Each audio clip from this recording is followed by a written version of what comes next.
Welcome to Between the Covers, the show for readers and writers and lovers of books. I'm so glad that you joined us. My name is Stephanie. I'm the head penguin at Red Penguin Books, a publishing company for authors of all types and genres. So whether you have a manuscript already written and ready to go, or maybe just a book in your head that's been cluttering up some brain cells for the past decade, visit us at redpenguinbooks.com and unleash your inner author. And I am so thrilled to be joined tonight by not one, not two, but three fabulous authors who already unleashed their inner author. So let's give a big round of applause to our authors, Anne Zalkind and Dr. Diana Clark. And I mentioned three authors. Our third author is going to be Skyping in tonight. Now, I'm always impressed when we have a Skype author because it means that they come from far away and they can't even get here. But I am sorry, Dr. Diana Clark actually got on the plane from, where are you from? Sebring, Florida. Sebring, Florida. Where in Florida is that? Central Florida? Central, like Orlando? Or? It is between Orlando and Fort Lauderdale. So oh, okay. Right. On that actual Route 27 that connects the two? Correct. Oh, see, I know my Florida geography. By like Lake Okeechobee? We're about an hour from Lake Okeechobee. Look at you, and I'm so glad you came tonight. And I'm happy to be here. Absolutely thrilled. Well, Between the Covers is a show, but it's also a book club. And we have, besides meeting here, an on-the-air book club that our viewers can go to. They can borrow your books because you're our guest authors. They can come here and have a glass of wine with us on a Wednesday night. I can't get wine through the TV, but I also get through the internet. You'll be getting free books, digital downloads, things like that. So please go to betweenthecoverstv.com to sign up for our book club, and you get your own library cards because I am so thrilled that you're here. Because if we're going to do books and wine, we might as well make a club out of it. Are either of you in a book club? Not at the moment. I used to be. Really? Yes, many, many years ago. I mean, I have to admit I went for the cake and coffee primarily, and just to I'm sure it was good cake have a and little coffee. no, but and to be talking to people, just get somebody else's ideas. Yeah. And, it was a wonderful thing to do. Fantastic. It forces you to go back and look at what you're reading, and Yeah, people think different things than you did about it. usually very different things. Very different things. Have you ever been a member of a book club? A few years ago. Really? But not at the moment. Was it like all types of books or a specific? All types of books. All types. Yes. I get to pop into people's book clubs, which is great because I get invited to book clubs, and then I get the cake. It's all about the cake. It is the cake and the coffee and the comfort of it all. Absolutely. No, I love book clubs, and they feed you, which is They all feed you. terrific. Yes. But besides being in a book club, are you reading right now? Do you like to read? Yes. You like to read? What are you reading? Actually, I am reading right now, but it's for educational purposes. Oh, what are you reading for educational purposes? That's not the fun thing on the table, huh? Not the fun thing on the table. Oh. I am reading Techniques for Counseling Ooh, that sounds scary. and also the Theories for Counseling. Theories and Correct. techniques, the two T's. 2 T's, yes. Now, is this for your own professional development? Correct. Yes. Or? Okay, very cool. Are they good books?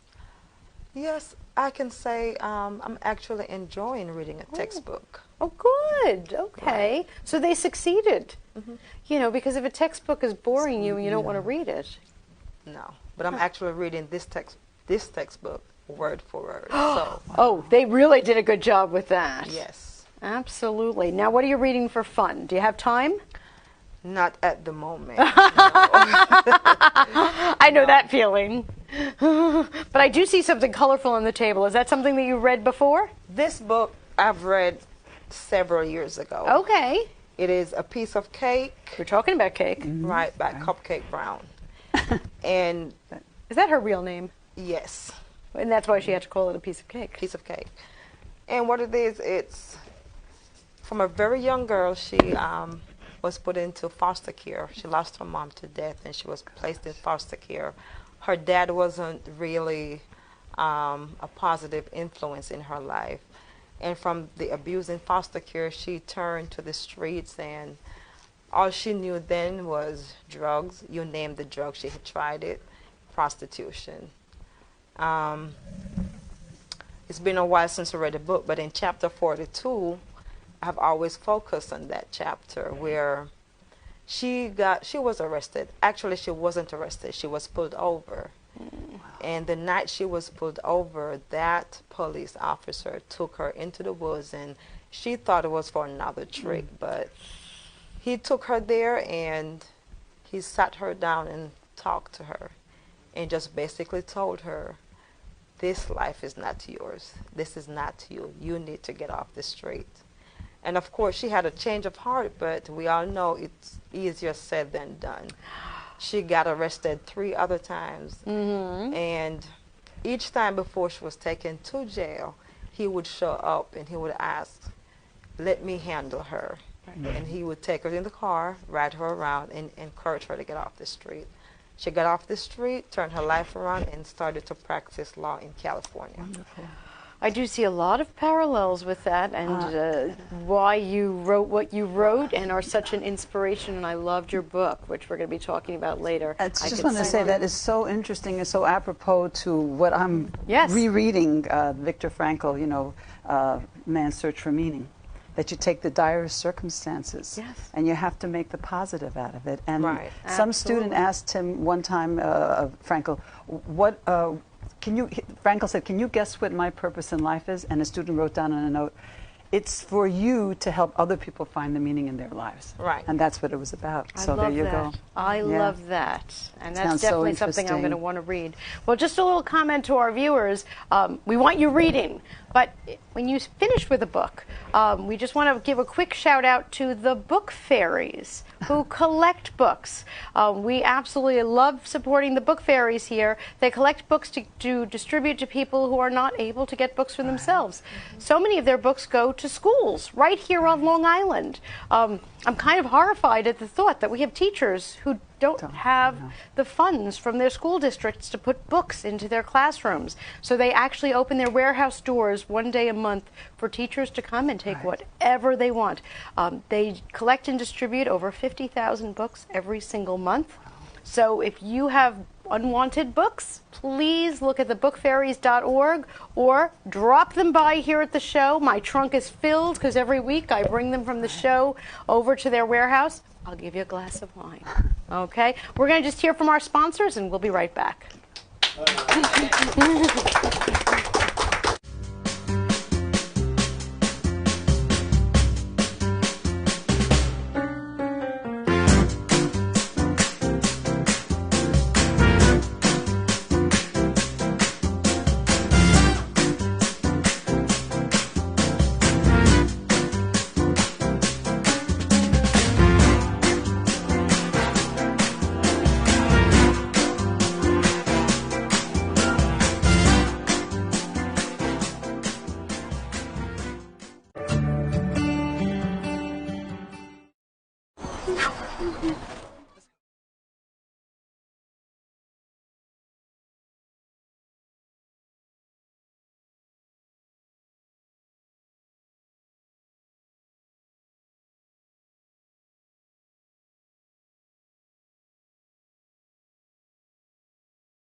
The sun is getting warmer, but when we soar away among the clouds, the sky is just a border, but when we're floating up like helium.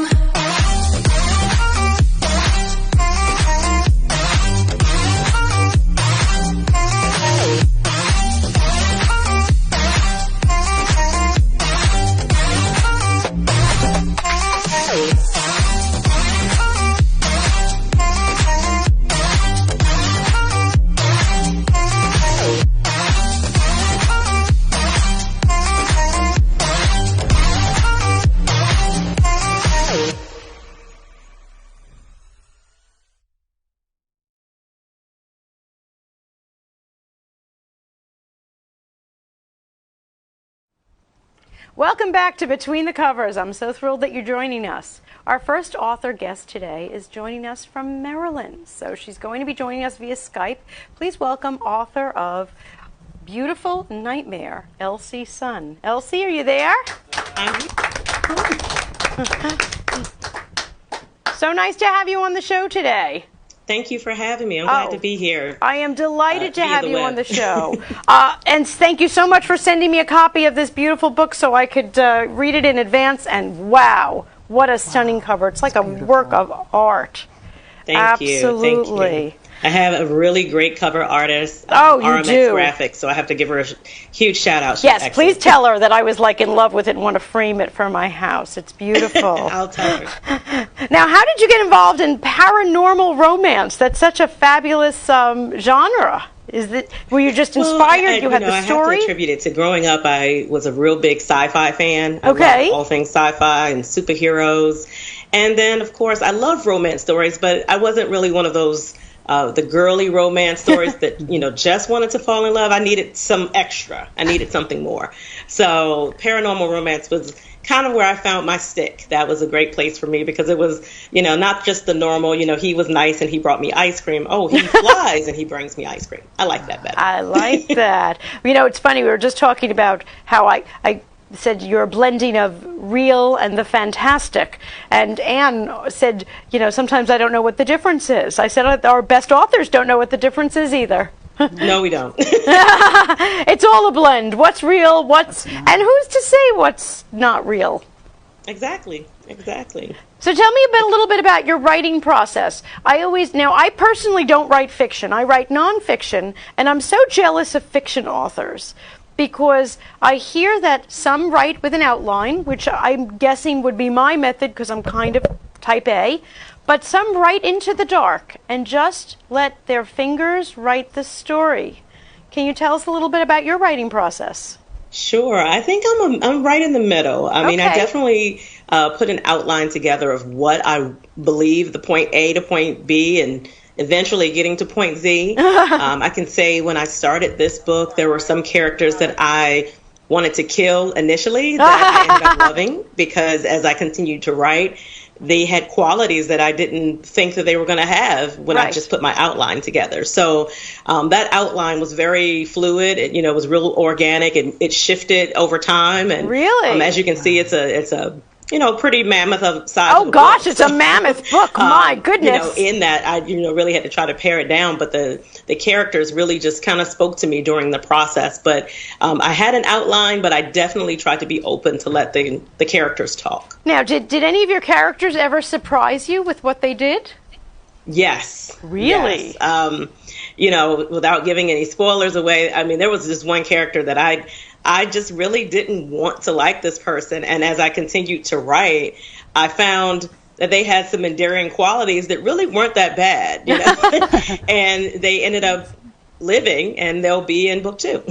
I love that. Sometimes we meet people in, I'll call it real life, although the blend is right there, and we don't like them and we don't want to like them. Right. And they end up kind of making it to the sequel, don't they? I mean, it would be a nice world if everything was really just black and white and we could just cut things off, but that's not realistic. And I think for a good story, especially in fiction, you want to kind of have that surprise. I had a reader tell me this weekend that when she first started reading this one character she didn't like, and then she told me, you know what? I actually do like that character, and I see parts of that character in someone that I care about. So maybe they're not so bad after all. Well, that is huge kudos to the author who's able to make our characters multifaceted so they're not just all bad or even all good.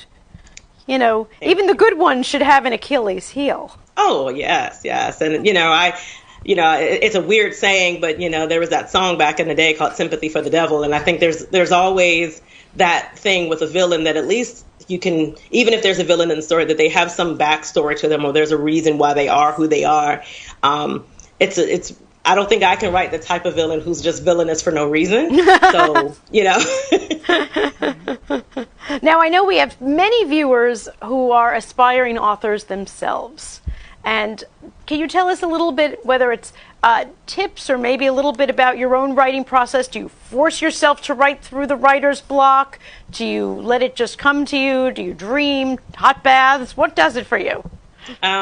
Dreaming is huge. A lot of conversations, in the shower, but that's personal. But, but I think for me, it took me so long to finally get to a point to write. I've always, written little stories, and I've always done that. And then I was writing professionally, but I would always sit and tell my family members about these different characters and all these stories. And, they're like, you should just go ahead and write, And so I guess my first piece of advice would be to just write. Just start wherever you are and begin to put pen to paper, fingers to keyboard and start something. Because as you continue the process, you begin to start forming what works for you. And after a while, I realized, what time of day worked for me. Mood setting was really good. I found writing in storms was actually pretty kind of neat. And if I had a dark scene, writing at night and midnight when it was kind of creepy to do it was really good as well. So, I'm really mood driven. Yes. So that's me. But I think the first thing would be to just sit down and start writing, jotting down notes, putting Post-its together, whatever it is to kind of feel that process. And after a while, they'll have a book. So a beautiful sunny day, not a good time for you to be writing. It depends on what that scene is. If that scene is supposed to be happy, then that might help influence some of that. If there were a sunny day or a really good storm, do you jump around in your book and write different things, or do you write through from the beginning to the end? I'm still pretty chronological. I have a bit of that type A personality. I'm right there with you.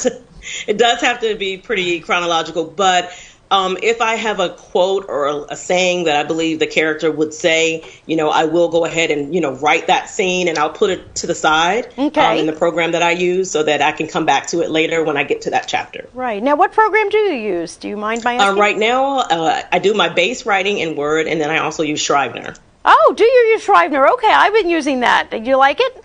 Yeah, I do. I mean, it took me a while to get used to it, but now that I'm working in that program, it's really nice, again, like I said, to take a scene or something and put it to the side, and I can come back to it. And that came in handy when the editing part came, because I realized I forgot a scene once. Ooh, okay, so it saved the day. I like that. It really did. Can you tell us a little bit about your, I'll call it real life, when you're not writing? What are you doing?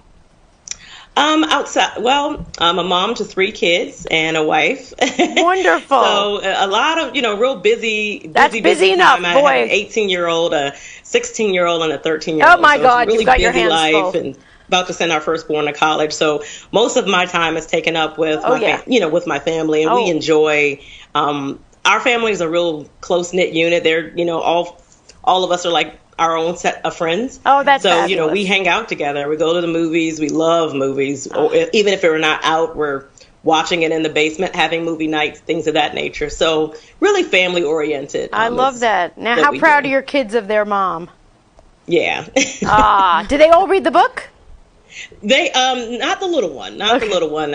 I've preferenced that with him. I said, I'll read you a chapter or two, but there are some adult themes. So yes, I know he's 13 and he's probably heard it all before he hear from his mom. We try to shield them, but there's no reason. I get that. All right, so tell me, what does the future hold? I heard the words sequel or book 2 out there. What else is going on? Right. So I am working on book 2, and I am also working on a companion series to book 1. As I mentioned earlier, it's, again, a really fluid and organic process with my writing.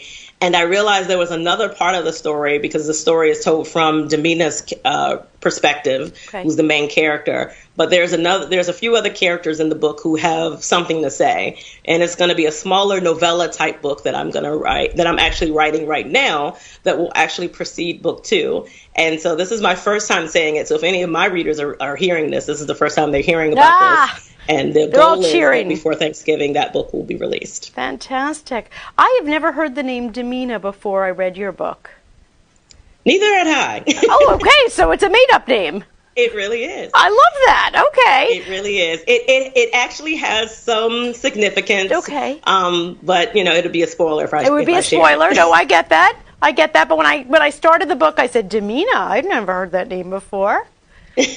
So it wasn't like a family name or something. It was chosen because of the significance. No, but there are. I put it in the X-ray if for my Kindle readers. There are names in the book that are significant or family members, and I even used my childhood nickname in the book. So there's a character named Vonnie, which was my my nickname when I was little. Long story, but I put her as a small character in the book. And there's another character in the book whose name is Draniel, and it's my husband's name spelled backwards. Oh my gosh! I love that. That's fantastic. Could you tell our viewers where they can find your books and you and more information about you? Sure. They can always start with me on my website, which is www.lcsunbooks.com. On Facebook, and eventually, if my kids help me, I'll get on Instagram soon. Well, my books are sold on Amazon for electronic books and paper, but you can also go to any other bookstore. So they're sold online at Barnes and Nobles, Walmart. My printing company does print through any of those places. Fantastic. And I know that we have your website link and such at BetweenTheCoversTV.com so that they can find that. When you do get that Instagram page going, just please send me a link to it so I could add it to your page. Thank you. Oh, thank you so much for joining us, and happy writing. Thanks. Good luck to you. And we'll be right back after this commercial.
Welcome back to Between the Covers. Thank you so much for joining us. Our next author, Ann Zalkind, wrote a memoir called What Matters Most. We were just discussing whether or not it was really a memoir during the commercial, but let's hear. This is a beautiful book, and I love the cover. Thank you. The cover kind of is a metaphor for this recall that I have. I mean, basically, this is a collection of memories, dreams, poems, many drawn from childhood, and they often have a supernatural tone to them. Yes. But the main character in this book is my mother. She passed away over 2 years ago, and I think that I was compelled to write this after she died, in part to honor her world and the characters in her world, her very close relatives. It's a very insular, small, little European family, and they had a rough time. They were all very exceptional people. My mother was an exceptional woman. She was extremely bright. She was one of these people who, had she had the opportunity to do things, who knows what she could have done. Right. But she was had of no that. opportunity. She was of that generation where you were expected to go right from the crib to the marriage and have the kids, and she loved it. But she always felt she could have done something else. She had the second highest IQ in the city. Wow. And she had a great sense of humor. But these are vignettes that are actually a window into an inner world. It happens to be mine, but that's almost irrelevant. It's through the language and the imagery that I want to connect with the readers to feel the feelings and the themes that I have talked about in this book. In the same way that I want people to feel things when I'm playing a concert, and that's always the whole objective, is to communicate emotions and things that transcend everyday living. I am so glad you mentioned that, a little segue, because I know you as an author, but a musician. Tell us a little bit about your music. Yes, well, I've been playing the piano since I'm 6.5. It's even in my book to some extent. I would have never become a musician had my father not been taken by my playing Three Blind Mice. He thought that was the greatest thing since chopped liver. And lo and behold, I had no control over it. We're getting a piano. So I got piano. And I wasn't even that interested in it. But I would have been, if he hadn't given me a piano, I would have been competing with Meryl Streep. Because I love acting. I love drama. I go to the movies. I mean, I need a seatbelt practically. I'm always in the movie theater. But I play many concerts. I've a wonderful singer is right here in the audience, Doreen Firestone, and we've done many collaborations together.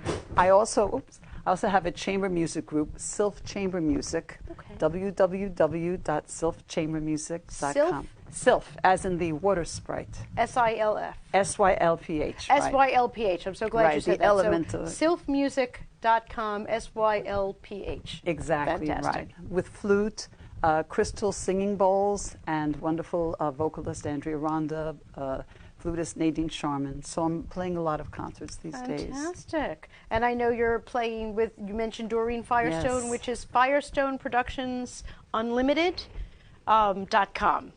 So please visit those to hear some of this beautiful music. Thank you. And so an artist, a musician, and a writer. Thank you. I love that this is to honor someone, your mom. Yes, it is. I mean, it's amazing the discovery that I had after I wrote it. I didn't even know it until I finished the book, that the real purpose of writing it was to honor her memory. I love that. And that's it. I love that. That was the main purpose. But of course, I put the language together and I crafted it as well as I could. I'm not a writer who can just write. The words have to feel right to me. Right, well, of course. Well, and it's that an takes art a long form. time. Right. It's not just language. No, it's an not art. just language. And I'm keeping her alive. I'm honoring her memory. I love that about memoir. Yeah, that is my favorite thing about the genre, is that a person, your mom, My mom. is immortal. She is. I mean, she was a remarkable woman. I mean, she did everything. She had a great sense of humor. She had her little aphorisms about things. She would always say, "You have the right to be wrong." That was her famous statement for whoever was, giving her a hard time. And also her relatives, her brother, her aunt, they're all characters from Europe. Yes. And that world is gone now. It's not anything we can connect to anymore. Right, it's not the same. So I wanted people to also know about my childhood. I mean, I guess I'm not exactly 25 if I said that I was a child of the 50s, but that's okay. I'm here. You're and here. That's what matters. Absolutely. And I have recall of many things that happened when I was a child, some supernatural. So I was very interested in the other author. Oh, who was yes, speaking about absolutely, that. who writes about the supernatural. Yeah. I love that. Yeah. And you're writing from personal experiences. I am. I mean, these are things that happened to me when I was a child, but there's no distance in the time. Right. If I think about it, it happened yesterday. Or just now, or Just it's happening. now, exactly. I'm right there, and I want to bring the reader into that moment. I want them to experience what I experienced. And some of them were really pretty creepy and scary. Yes, absolutely. And kind of on a spiritual level, too. Some of them were quite interesting. Right. And I'm so glad that you went there. You know, some people are a little afraid when they're dealing with memoir of going there. And I was so glad that you did. When I was reading along and I said, yes, this is what happened. This is what happens. This is what happens, right. And, you know, even if some of the, I don't want to focus only on the supernatural. That's an aside. It's a piece. But the point is that we don't really know. We're living our lives based on what we think is empirical knowledge. Right. What we see. I mean, I have little things on me that I don't see them. We all do, right? They're there, but I don't see it. Right. So unless somebody I don't see the radio waves. I don't see the radio waves or the spectrum. But they're there. And to a certain extent, it really doesn't. What matters is that it made an impression on me. Yes. And that I feel that it opened up a door to me for being open to things, and this has directed my interests in my life. Right, absolutely. That's what it's done. Thrilled with that. And it's done that, and it's left a permanent record. Permanent record. You know, Right. I love that permanence that your mom and all of those experiences are in a permanent record. They are. I honor her. I mean, if she were here, she might say, "What are you doing?" Well, or she might say, I think she's watching the show. Or she was watching the show. Maybe We have thousands of viewers. I think she's watching the show. She deserved to be honored. I think so. I just want to tell one very tiny anecdote. I mean, my mother would slave over making tomato sauce, something really special. And one day I went over her house for dinner, and my father decided to help her. So in his desire to help her, he took out the spaghetti, and he mixed this little tiny bowl of tomato sauce that she slaved over and mixed it through an entire box of pasta. So it disappeared. Right. So she wasn't validated. Right. And I want to validate her. I love that. That's part of it. What a story. Yeah. I love that. You know, next time I make pasta, I'm going to be thinking about you and your mom. Put it on the top. Put it on the top Exactly. so that we can taste the sauce and not just dilute it and mix it all in. Exactly. I love that. I know. Well, I certainly hope that our viewers read and also think about writing. Thank you. Because I think it's such a beautiful gift to give to a family member in this honoring, but in return you gave it to yourself. I gave it to myself, but as a writer, even though I'm the least important factor here, because nobody knows who I am except people who know me, obviously. Right. But it's like anything else, if you read it, you can hopefully connect to those things. Absolutely. I'm just the conveyor of a story. Conduit. Right, that's it. Absolutely. Yeah. Well, we're going to take a short break, and I'm going to get an autograph from our author. We'll be right back. Okay. Of course, with a red pen. A red pen, of course. A red pen, of course, a red pen.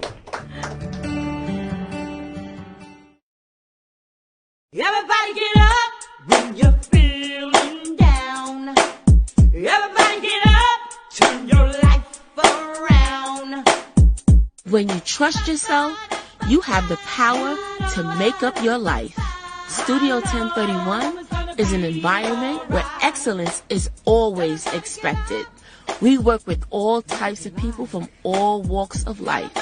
We give deserving women something that they wouldn't give themselves. Everybody get up. Come join this makeup movement. When you're feeling down, turn your life around. Make up your life.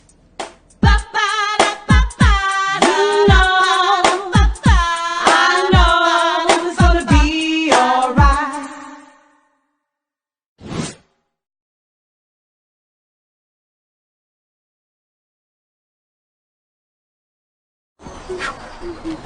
Let's go.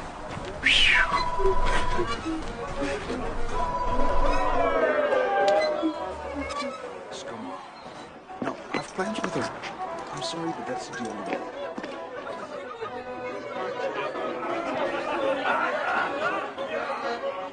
A little bit closer, a little bit to the left. You guys leave the rear, please. Okay, there we go. 3, 2, Daddy, 1. Daddy! Daddy. Ash, Mommy.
Welcome back to Between the Covers. And thanks so much for joining us. Our next author guest, Dr. Diana Clark, is here all the way from Sebring, Florida, who wrote Moving Forward, You, Like Me, Can Overcome. And I am just so thrilled to have you here, and what a message, what a powerful story. It's a pleasure to be here, and thank you for inviting me. Oh, what a powerful story this is. I'm so glad it took the courage, because it's a lot of courage to write a book. It is, and it has been a long time coming. However, I deterred from writing a book for a very long time. Really? Yes. Why is that? Because of personal reasons, because actually I didn't know the backlashes. I didn't know how it was going to be accepted by especially family members. Right. I can understand that, because that you lay bare your soul. Right. And you were brutally honest about incidences in your life and childhood which were less than ideal. That's being kind. Right. Much less than ideal. And did you have any family backlash from it? No. Really? No. I am so delighted to hear that. None. Wow. So you delayed and you waited, and then you said, that's it. I need to empower other people with my story. Right. Being a probation officer, I've been a juvenile probation officer for almost 15 years. And I've seen and heard a lot. I'm sure you have. And one of my strategic plan being a probation officer is actually to not just monitor the court order sanction. I wanted to reach them in such a way, especially our young ladies, and not to be biased, but I can relate to the young ladies. Yes. But I wanted to reach them in such a way for them to have a change of heart. Sometimes when we talk to them, one of my first questions usually is, where do you see yourself in, depending on how old they are, 5, 10 years from now, where do you see yourself in 2? Because sometimes they're close to being 18. And the answers sometimes are really, really sad. And I wrote about one young lady. She was about 14 years old, and this had been a few years back, maybe about 6, 7 years ago. And she came into the office that day, and I asked her, where do you see yourself? And she's, see what self? I'm nothing but, she was on drugs real bad. She did not have that support, that parental bonding with the mom or anything. Right. And that's all she saw herself as, her circumstances. And when she told me that day, I was speechless. I didn't know what to say. And I sat there and looked at her for about maybe a good 2 minutes. And then I got up out my seat, walked around and grabbed her hand, walked her down the hallway and took her to the bathroom. And I said, look in the mirror. Tell me what do you see? And she started to tell me the same thing. Miss, I'm nothing but a drug addict. I've been victimized. My mom don't love me. Nothing. And I said to her, but that's not you. And I started coaching her on what to say. And I stood there, and actually, I was talking to myself. And we both had this sad moment. Wow. At first, I just got chills. At first, I stood there thinking, okay, what happened? And my supervisor actually laughed. She told me, you come up with the craziest ideas sometimes, but it worked. Wow. And writing a book came back to my mind at that time, and I still didn't write the book. And about 2 years ago, I sat right at my desk and I'm brainstorming. What can I do? Because most of my clients are reoffenders. And I've always said to my supervisor, I would rather not have a job if they can stay out the juvenile justice system. I would rather not have a job. Right. And as clear as day, I heard something say, write your book. Yeah. And I said, oh, God, you're playing with me now. And I started laughing. And my coworker, Miss Jenny, and of course, said, she called the crisis hotline and said, Diana's going crazy again. Come get her, for fun. And so that's how the book came about. So my past experiences, of course, in terms of risk factors, and my profession inspired me to write the book, to reach others, to let they know that I have been there. Yeah. Someone else have been there. It doesn't have to cripple us. Whatever we have encountered, whether negative aspects of it, that's what paved the way for us to be who we are. We should never allow it to conquer us, because basically not our faults. Yeah. Now we can decide where we go from here.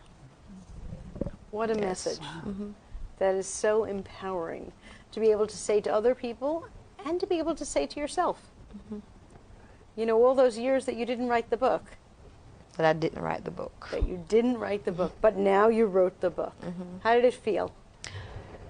At first, after 2 editions of editing, and it was right there time for me to publish the book, and I still could not publish the book. Oh my gosh.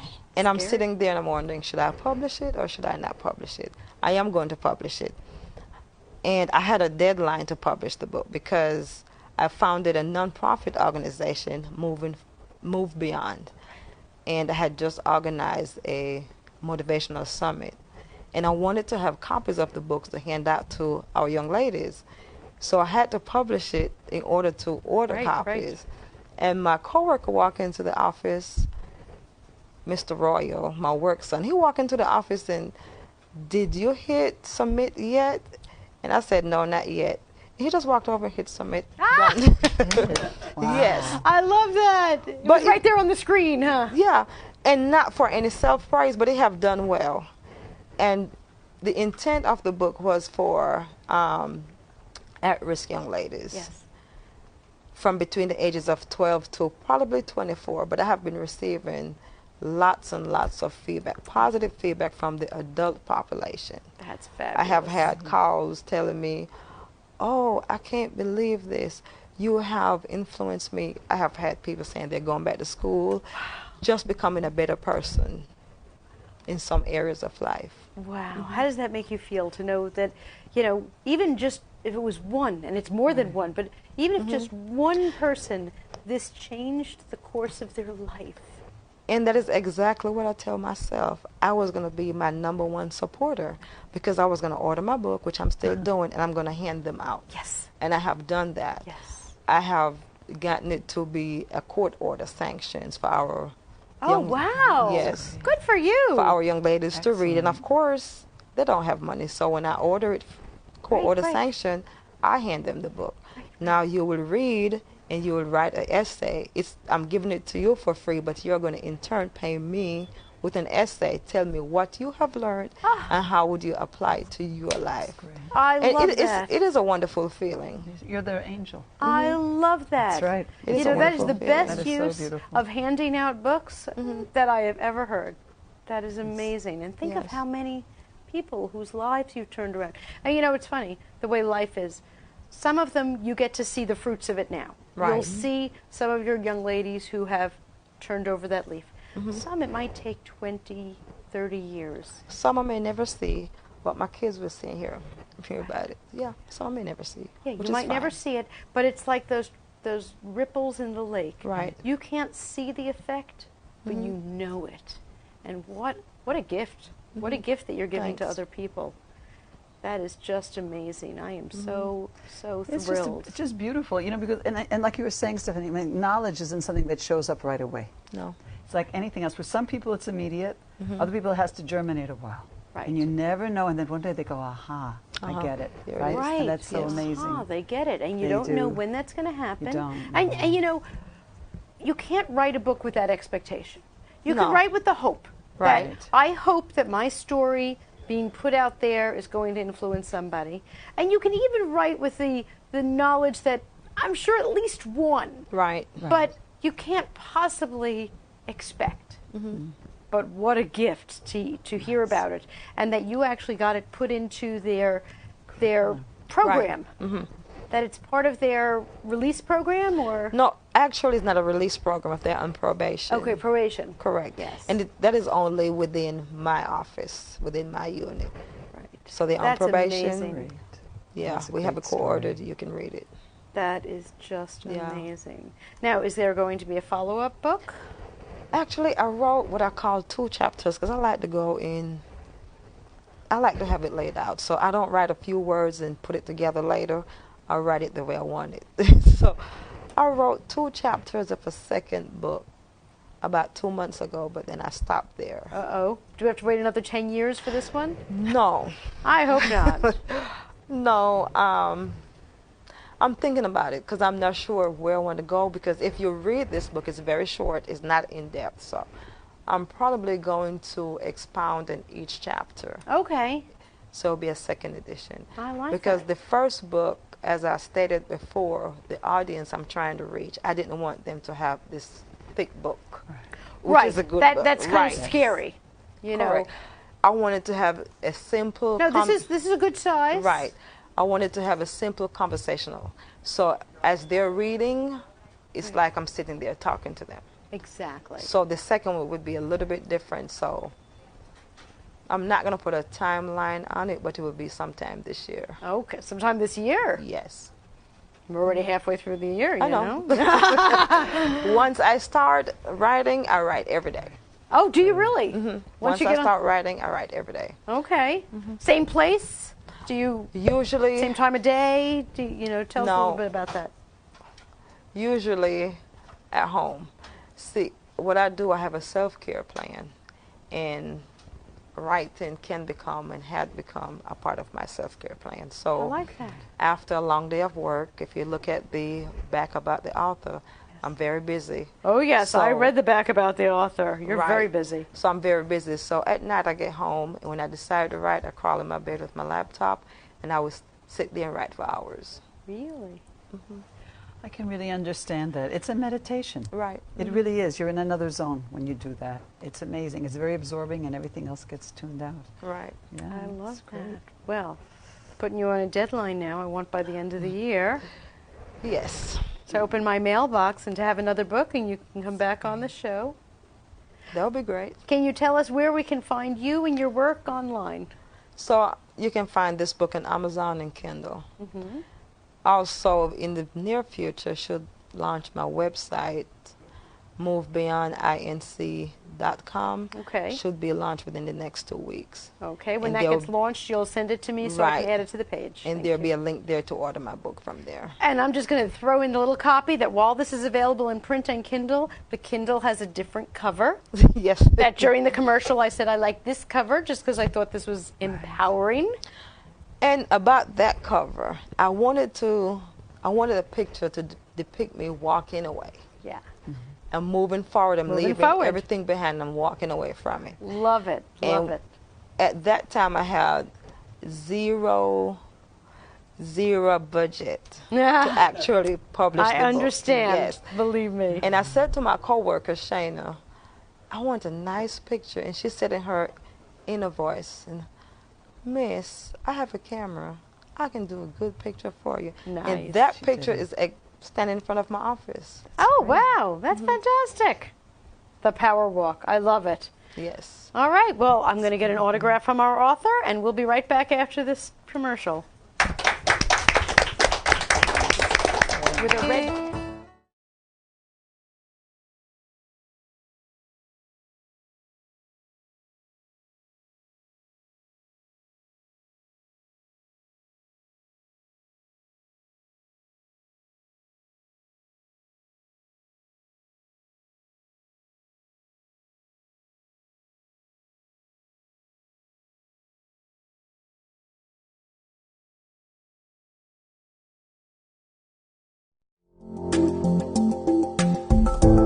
Inspired by aerobic classes and a dream, Body by Tamika has helped hundreds of women reach their fitness goals.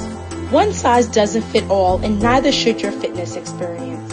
Body by Tamika is about creating an environment where women can come together to work out, meet new friends, and get inspired. Whether you desire to lose weight, tone up, or prepare for a mommy makeover, Body by Tamika is here to help.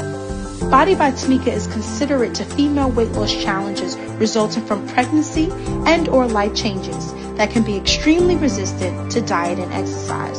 For stubborn problem areas, Body by Tamika offers non-invasive aesthetic procedures such as laser lipo and wood slimming body contouring. Book your free consultation today to see for yourself.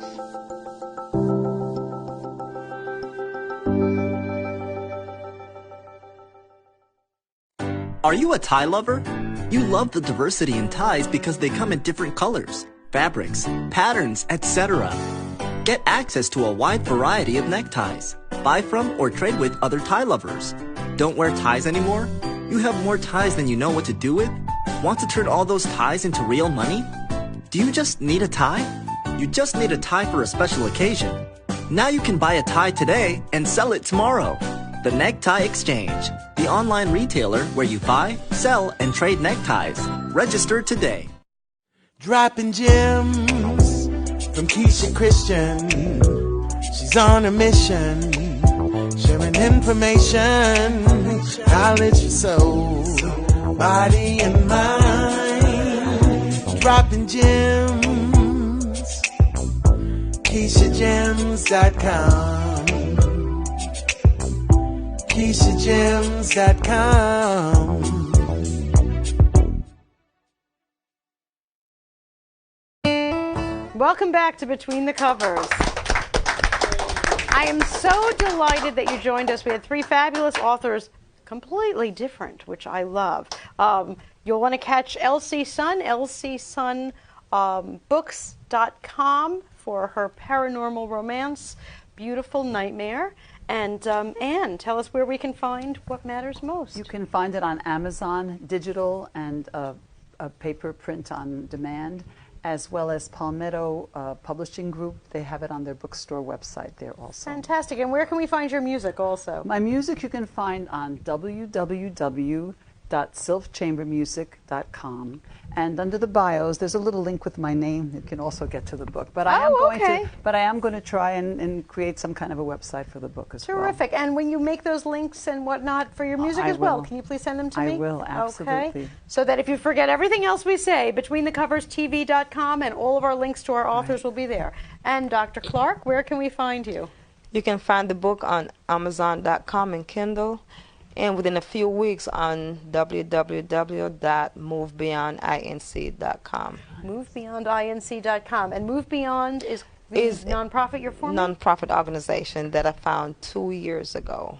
Wow. To motivate our young people. At this time, it's not only young ladies, but male and female, to empower them to find their own potential, strive for success, whatever their success is. Fantastic. Well, I can't thank you enough for working with our young people to get them on the right track in their life, and for all of the work that both of you have done in inspiring our viewers in writing, because it sounds like not just a gift that you're giving to the world, but for yourself, which I love. That writing is really something that, like you said, it was like a meditation. It is. It's a prayer. It's a very spiritual thing to write. Absolutely. I think that's just fabulous. Absolutely. Thanks for tuning in, and find us at BetweenTheCoversTV.com, and please connect with all of our authors. Have a great night.